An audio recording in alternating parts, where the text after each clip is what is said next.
4. Structure of the atom. In Chapter 3, we have learned that atoms and molecules are the fundamental building blocks of matter. The existence of different kinds of matter is due to different atoms constituting them. Now the questions arise: I. What makes the atom of one element different from the atom of another element? And E. Are atoms really indivisible, as proposed by Dalton, or are there smaller constituents inside the atom? We shall find out the answers to these questions in this chapter. We will learn about subatomic particles and the various models that have been proposed to explain how these particles are arranged within the atom. A major challenge before the scientists at the end of the 19th century was to reveal the structure of the atom as well as to explain its important properties. The elucidation of the structure of atoms is based on a series of experiments. One of the first indications that atoms are not indivisible comes from studying static electricity and the condition under which electricity is conducted by different substances. 4.1 Charged particles in matter. For understanding the nature of charged particles in matter, let us carry out the following activities. Activity 4.1. A. Comb dry hair. Does the comb then attract small pieces of paper? B. Rub a glass rod with a silk cloth and bring the rod near an inflated balloon. Observe what happens. From these activities, can we conclude that on rubbing two objects together, they become electrically charged? Where does this charge come from? This question can be answered by knowing that an atom is divisible and consists of charged particles. Many scientists contributed in revealing the presence of charged particles in an atom. It was known by 1900 that the atom was an indivisible particle but contained at least one subatomic particle, the electron identified by J.J. Thomson. Even before the electron was identified, E. Goldstein in 1886 discovered the presence of new radiations in a gas discharge and called them canal rays. These rays were positively charged radiations which ultimately led to the discovery of another subatomic particle. This subatomic particle had a charge equal in magnitude but opposite in sign to that of the electron. Its mass was approximately 2,000 times as that of the electron. It was given the name of proton. In general, an electron is represented as E and a proton as P+. The mass of a proton is taken as 1 unit and its charge is +1. The mass of an electron is considered to be negligible and its charge is -1. It seemed that an atom was composed of protons and electrons mutually balancing the charges. It also appeared that the protons were in the interior of the atom, for whereas electrons could easily be removed off but not protons. Now the big question was what sort of structure did these particles of the atom form? We will find the answer to this question below. Questions. 1. What are canal rays? 2. If an atom contains one electron and one proton, will it carry any charge or not? 4.2 The structure of an atom. We have learned Dalton's atomic theory in Chapter 3, which suggested that the atom was indivisible and indestructible. But the discovery of two fundamental particles, electrons and protons, inside the atom led to the failure of this aspect of Dalton's atomic theory. It was then considered necessary to know how electrons and protons are arranged within an atom. For explaining this, many scientists proposed various atomic models. J.J. Thomson was the first one to propose a model for the structure of an atom. 4.2.1 Thomson's model of an atom. Thomson proposed the model of an atom to be similar to that of a Christmas pudding. The electrons in a sphere of positive charge were like currants, dry fruits in a spherical Christmas pudding. We can also think of a watermelon. The positive charge in the atom is spread all over like the red edible part of the watermelon, while the electrons are studded in the positively charged sphere, like the seeds in the watermelon. Figure 4.1. Fig. 4.1 Thomson's model of an atom. J.J. Thomson, 1856-1940, a British physicist, was born in Cheetham Hill, a suburb of Manchester, on the 18th of December 1856. He was awarded the Nobel Prize in Physics in 1906 for his work on the discovery of electrons. He directed the Cavendish Laboratory at Cambridge for 35 years and 7 of his research assistants subsequently won Nobel Prizes. Thomson proposed that I. An atom consists of a positively charged sphere and the electrons are embedded in it. E. The negative and positive charges are equal in magnitude. So, the atom as a whole is electrically neutral. Although Thomson's model explained that atoms are electrically neutral, the results of experiments carried out by other scientists could not be explained by this model, as we will see below. 4.2.2 Rutherford's model of an atom. Ernest Rutherford was interested in knowing how the electrons are arranged within an atom. Rutherford designed an experiment for this. In this experiment, fast-moving alpha particles were made to fall on a thin gold foil. He selected a gold foil because he wanted as thin a layer as possible. This gold foil was about 1,000 atoms thick. Alpha particles are doubly charged helium ions. Since they have a mass of 4U, the fast-moving alpha particles have a considerable amount of energy. It was expected that alpha particles would be deflected by the subatomic particles in the gold atoms. Since the alpha particles were much heavier than the protons, he did not expect to see large deflections. Figure 4.2 Scattering of alpha particles by a gold foil. But the alpha particle scattering experiment gave totally unexpected results. Figure 4.2. The following observations were made. I. Most of the fast-moving alpha particles passed straight through the gold foil. E. Some of the alpha particles were deflected by the foil by small angles. E. Surprisingly, 1 out of every 12,000 particles appeared to rebound. In the words of Rutherford, this result was almost as incredible as if you fire a 15-inch shell at a piece of tissue paper and it comes back and hits you. E. Rutherford, 1871-1937, was born at Spring Grove on the 30th of August 1871. He was known as the father of nuclear physics. He is famous for his work on radioactivity and the discovery of the nucleus of an atom with the gold foil experiment. He got the Nobel Prize in Chemistry in 1908. Let us think of an activity in an open field to understand the implications of this experiment. Let a child stand in front of a wall with his eyes closed. Let him throw stones at the wall from a distance. He will hear a sound when each stone strikes the wall. If he repeats this 10 times, he will hear the sound 10 times. But if a blindfolded child were to throw stones at a barbed wire fence, most of the stones would not hit the fencing and no sound would be heard. This is because there are lots of gaps in the fence which allow the stone to pass through them. Following a similar reasoning, Rutherford concluded from the alpha particle scattering experiment that I. Most of the space inside the atom is empty because most of the alpha particles pass through the gold foil without getting deflected. E. Very few particles were deflected from their path, indicating that the positive charge of the atom occupies very little space. E. A very small fraction of alpha particles were deflected by 1800, indicating that all the positive charge and mass of the gold atom were concentrated in a very small volume within the atom. From the data, he also calculated that the radius of the nucleus is about 105 times less than the radius of the atom. On the basis of his experiment, Rutherford put forward the nuclear model of an atom, which had the following features. I. There is a positively charged center in an atom called the nucleus. Nearly all the mass of an atom resides in the nucleus. E. The electrons revolve around the nucleus in circular paths. E. The size of the nucleus is very small as compared to the size of the atom. Drawbacks of Rutherford's model of the atom. The revolution of the electron in a circular orbit is not expected to be stable. Any particle in a circular orbit would undergo acceleration. During acceleration, charged particles would radiate energy. Thus, the revolving electron would lose energy and finally fall into the nucleus. If this were so, the atom should be highly unstable and hence matter would not exist in the form that we know. We know that atoms are quite stable. 4.2.3 Bohr's model of atom. In order to overcome the objections raised against Rutherford's model of the atom, Niels Bohr put forward the following postulates about the model of an atom. I. Only certain special orbits known as discrete orbits of electrons are allowed inside the atom. E. While revolving in discrete orbits, the electrons do not radiate energy. Niels Bohr, 1885-1962, was born in Copenhagen on the 7th of October 1885. He was appointed professor of physics at Copenhagen University in 1916. He got the Nobel Prize for his work on the structure of atom in 1922.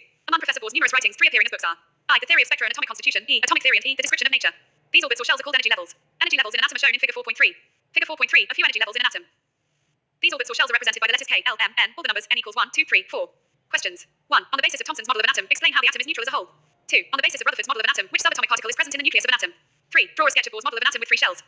4. What do you think would be the observation if the alpha particle scattering experiment is carried out using a foil of a metal other than gold? 4.2.4 Neutrons. In 1932, J. Chap discovered another subatomic particle which had no charge and a mass nearly equal to that of a proton. It was eventually named as neutron. Neutrons are present in the nucleus of all atoms except hydrogen. In general, a neutron is represented as spin. The mass of an atom is therefore given by the sum of the masses of protons and neutrons present in the nucleus. Questions. 1. 1. Name the 3 subatomic particles of an atom. 2. Helium atom has an atomic mass of 4U and 2 protons in its nucleus. How many neutrons does it have? 4.3. How are electrons distributed in different orbits shells? The distribution of electrons into different orbits of an atom was suggested by Bohr and Berry. The following rules are followed for writing the number of electrons in different energy levels or shells. I. The maximum number of electrons present in a shell is given by the formula 2n2, where n is the orbit number or energy level index 1, 2, 3. Hence the maximum number of electrons in different shells are as follows. First orbital K shell will be equals 2 times 12 equals 2. Second orbital L shell will be equals 2 times 22 equals 8. Third orbital M shell will be equals 2 times 32 equals 18. Fourth orbital N shell will be equals 2 times 42 equals 32, and so on. E. The maximum number of electrons that can be accommodated in the outermost orbit is 8. E. Electrons are not accommodated in a given shell unless the inner shells are filled. That is, the shells are filled in a stepwise manner. Atomic structure of the first 18 elements is shown schematically in figure 4.4. Activity 4.2. Make a static atomic model displaying electronic configuration of the first 18 elements. The composition of atoms of the first 18 elements is given in table 4.1. Questions. 1. Write the distribution of electrons in carbon and sodium atoms. 2. If K and L shells of an atom are full, then what would be the total number of electrons in the atom? 4.4 Valency. We have learned how the electrons in an atom are arranged in different shells orbits. The electrons present in the outermost shell of an atom are known as the valence electrons. Fig. 4.4. Schematic atomic structure of the first 18 elements. From the Bohr-Berry scheme, we also know that the outermost shell of an atom can accommodate a maximum of 8 electrons. It was observed that the atoms of elements completely filled with 8 electrons in the outermost shell show little chemical activity. In other words, the combining capacity or valency is 0. Of these inert elements, the helium atom has 2 electrons in its outermost shell and all other elements have atoms with 8 electrons in the outermost shell. Table 4.1. Composition of atoms of the first 18 elements with electron distribution in various shells. The combining capacity of the atoms of elements, that is, the tendency to react and form molecules with atoms of the same or different elements, was thus explained as an attempt to attain a fully filled outermost shell. An outermost shell, which had 8 electrons, was said to possess an octet. Atoms would thus react so as to achieve an octet in the outermost shell. This was done by sharing, gaining or losing electrons. The number of electrons gained, lost or shared so as to make the octet of electrons in the outermost shell gives us directly the combining capacity of the element, that is, the valency discussed in the previous chapter. For example, hydrogen, lithium, sodium atoms contain 1 electron each in their outermost shell, therefore each one of them can lose 1 electron. So, they are said to have valency of 1. Can you tell what is valency of magnesium and aluminium? It is 2 and 3, respectively, because magnesium has 2 electrons in its outermost shell and aluminium has 3 electrons in its outermost shell. If the number of electrons in the outermost shell of an atom is close to its full capacity, then valency is determined in a different way. For example, the fluorine atom has 7 electrons in the outermost shell and its valency could be 7. But it is easier for fluorine to gain 1 electron instead of losing 7 electrons. Hence, its valency is determined by subtracting 7 electrons from the octet, and this gives you a valency of 1 for fluorine. Valency can be calculated in a similar manner for oxygen. What is the valency of oxygen that you get from this calculation? Therefore, an atom of each element has a definite combining capacity called its valency. Valency of the first 18 elements is given in the last column of table 4.1. Question. 1. How will you find the valency of chlorine, sulfur, and magnesium? 4.5 atomic number and mass number. 4.5.1 atomic number. We know that protons are present in the nucleus of an atom. It is the number of protons of an atom which determines its atomic number. It is denoted by Z. All atoms of an element have the same atomic number, Z. In fact, elements are defined by the number of protons they possess. For hydrogen, Z equals 1, because in hydrogen atom, only 1 proton is present in the nucleus.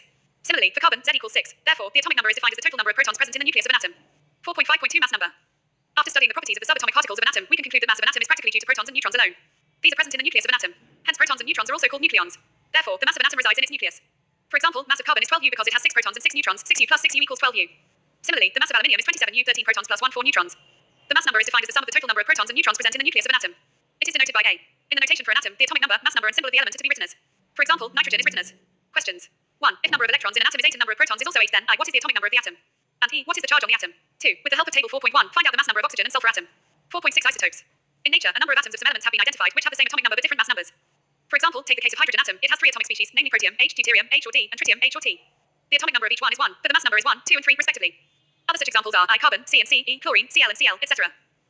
On the basis of these examples, isotopes are defined as the atoms of the same element, having the same atomic number but different mass numbers. Therefore, we can say that there are 3 isotopes of hydrogen atom, namely protium, deuterium, and tritium. Many elements consist of a mixture of isotopes. Each isotope of an element is a pure substance.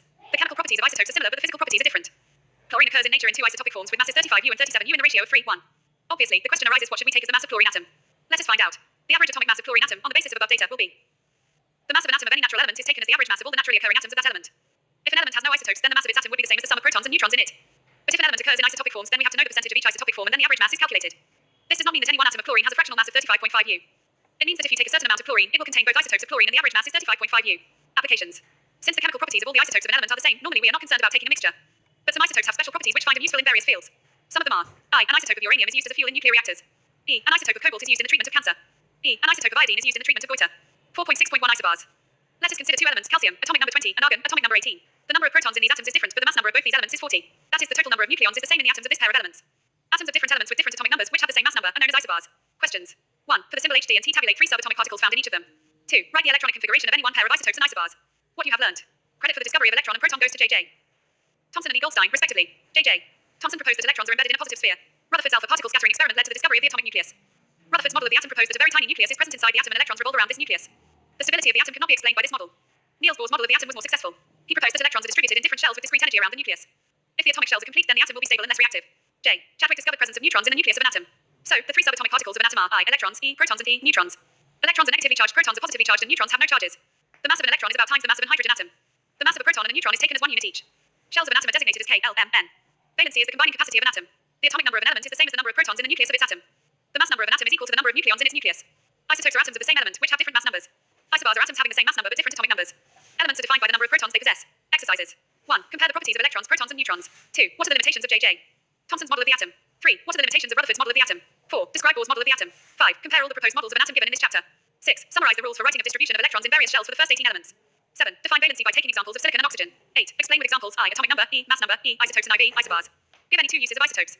9. Na plus has completely filled K and L shells. Explain. 10. If bromine atom is available in the form of, say, two isotopes, bridge 49.7% and bridge 50.3%, calculate the average atomic mass of bromine atom. 11. The average atomic mass of a sample of an element X is 16.2 U. What are the percentages of isotopes X and X in the sample? 12. If Z equals 3, what would be the valency of the element? Also, name the element. 13. Composition of the nuclei of two atomic species X and Y given as under. XY. Protons equals 6,6. Neutrons equals 6,8. Give the mass numbers of X and Y. What is the relation between the two species? 14. For the following statements, write T for true and F for false. A J.J. Thomson proposed that the nucleus of an atom contains only nucleons. B. A neutron is formed by an electron and a proton combining together. Therefore, it is neutral. C. The mass of an electron is about times that of proton. D. An isotope of iodine is used for making tincture iodine, which is used as a medicine. Put tick against correct choice and cross times against wrong choice in questions 15, 16, and 17. 15. Rutherford's alpha particle scattering experiment was responsible for the discovery of atomic nucleus B. Electron. C. Proton. D. Neutron. 16. Isotopes of an element have the same physical properties. B. Different chemical properties. C. Different number of neutrons. D. Different atomic numbers. 17. Number of valence electrons in CLI on R. At 16. B. 8. C. 17. D. 18. 18. Which one of the following is a correct electronic configuration of sodium? A 2. 8. B. 8. 2. 1. C. 2. 1. 8. D. 2. 8. 1. 19. Complete the following table. Table of contents. Chapter 4. Structure of the atom. 4.1 Charged particles in matter. Questions. 4.2 The structure of an atom. 4.2.1 Thomson's model of an atom. 4.2.2 Rutherford's model of an atom. 4.2.3 Bohr's model of atom. Questions. 4.2.4 Neutrons. Questions. 4.3 How are electrons distributed in different orbits shells? Questions. 4.4 Valency. Question.